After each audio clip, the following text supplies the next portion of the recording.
كنت بقول لحضراتكم أنا فكرت كتير هل أعرض عليكم هذا الفيديو ونعلق عليه من فيديوهات أنا بعتبرها الفكاهة الإعلامية الحزينة للدكتور توفيق عكاشة.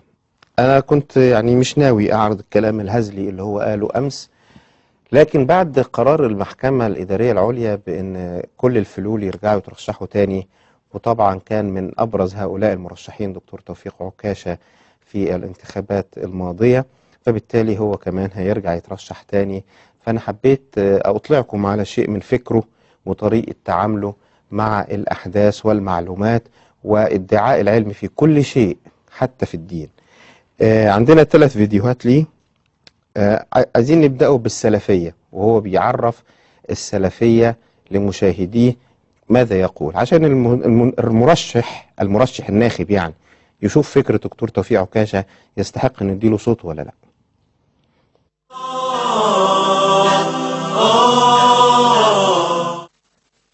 يا سيادنا، عايزين تعرفوا يعني ايه سلفية؟ انا هقولها في اللغة العربية بس مش هقولها في الدين دلوقتي.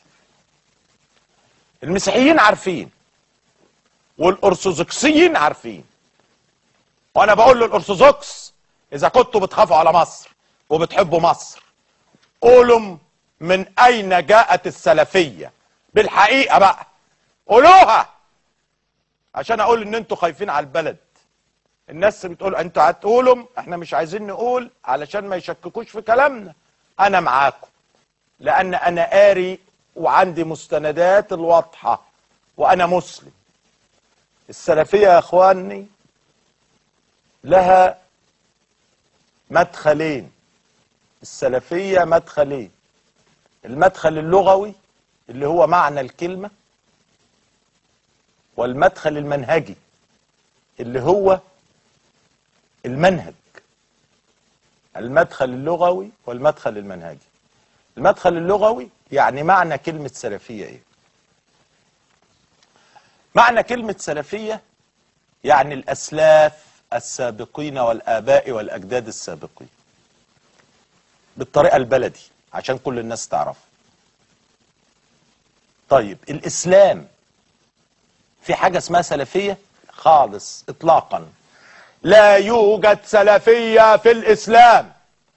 اللي موجود في الإسلام السنة النبوية الشريفة. السنة النبوية الشريفة. لا سلفية في الإسلام، لا سلفية في الإسلام. المسيحيين هم اللي عارفين أين توجد السلفية ومن رائد منهج السلفية ومن مؤسس السلفية. وبقول له الأرثوذكس قولوا الحقيقة. أنا معاكم، أنا معاكم. بلدكم بتغرق، بلدكم بتغرق. الإخوان المسلمين اللي أسسها الM6 المخابرات الإنجليزية. إسلام ما فيش في حاجة اسمها علمانية. الإسلام علماني. الإسلام دين علم، دين علماني، وهو الوحيد. ما بقى اليهودية والمسيحية ما هماش أديان علمانية. يلا يا عم ما تقروا يا اخوانا وشوفوا الوصايا العشر فيها ايه، وشوفوا الانجيل فيه ايه، وشوفوا كتابكم القرآن الكريم فيه ايه.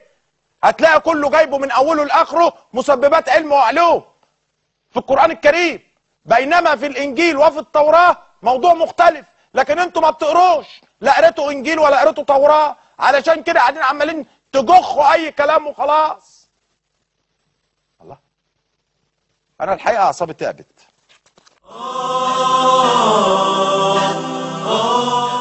سما في هذا التقرير ما ختمه بقوله أعصابي تعبت. طبعا لازم أعصابك تتعب مما قلته، لأن مما قلته أنت يا توفيق عكاشة، لأنك قلت كلام صراحة لا يعقله عاقل ولا يزنه عاقل. لأنك لما تقول الأرثوذكس أنا معاكم إن شاء الله ربنا يعني يحشر المرء مع من أحب، أنا معاكم، قولوا إذا كنتوا بتخافوا على مصر. يقولوا إيه؟ من أين جاءت السلفية؟ طب ما تقول أنت مستني الأرثوذكس هم اللي يقولوا ليه؟ وتقول لهم دي بلدكم. يعني انت عايز تقول ان مصر بلد غير اسلامية وهي بلد يعني مثلا نصرانية كما قال أحد القساوسة من قبل، واشتعلت البلاد طولا وعرضا لهذه الكلمة غضبا، واعتذرت يعني ضمنيا الكنيسة عن ذلك. يعني إيه دي بلدكم؟ وعرفوني إذا كنتوا بتخافوا على بلدكم ولا لا. قول أنت يعني، خليك بقى بهذه القوة وهذه الشجاعة الإعلامية الفظيعة غير مسبوقة من حضرتك. اتفضل حضرتك قول السلفية جت منين؟ لا السلفية في الإسلام. جميلة جدا جدا يعني. هل السلفية حاجة والسنة النبوية حاجة؟ ما هذا الجهل يعني المركب؟ واسمح لي كمان، حضرتك بتقول الإخوان أسسها المخابرات البريطانية، ده اسمه يعني ديدن التغبيش. طبعا هذا ممكن يكون حضرتك تعلمته وأنت تقبل يد صفوة الشريف، وأخبرك بهذه المعلومات السرية الخطيرة جدا اللي ما يعرفهاش غير صفوة الشريف وأمثاله، إن الإخوان مؤسسينها المخابرات البريطانية، ويبقى السلفيين كمان اللي مؤسسينها المخابرات الأمريكية مثلا. ما هو ده يعني اسمه إيه؟ الجهل المركب، الجهل المفضوح، يعني تنطح في الحائط الصلب، تنطح في الجبل الأشم. الإخوان المسلمون يعني أسسها الشيخ حسن البنا رحمه الله رحمة واسعة، نتفق أو نختلف مع منهجهم، فهم ناس أفاضل بذلوا لدين الله وماتوا في سبيل الله، وجاهدوا في سبيل الله. وحضرتك قاعد تسخر وتمزح وتستخدم الأسلوب المضحك الهزلي اللي انت بتستخدمه ده، كأنك بتقدم إعلام بجد. انت أرجو انك تكون يعني ما تكونش مصدق نفسك لهذه الدرجة، انك يعني على كل هذا الحجم من العلم، انك قاري بقى التوراة وقاري الانجيل وقاري القرآن وعارف الفرق بين الثلاثة، فانت بتقول للناس اقروا ما انتم ما بتقروش. هل القرآن كتاب من اوله لاخره مسببات علوم؟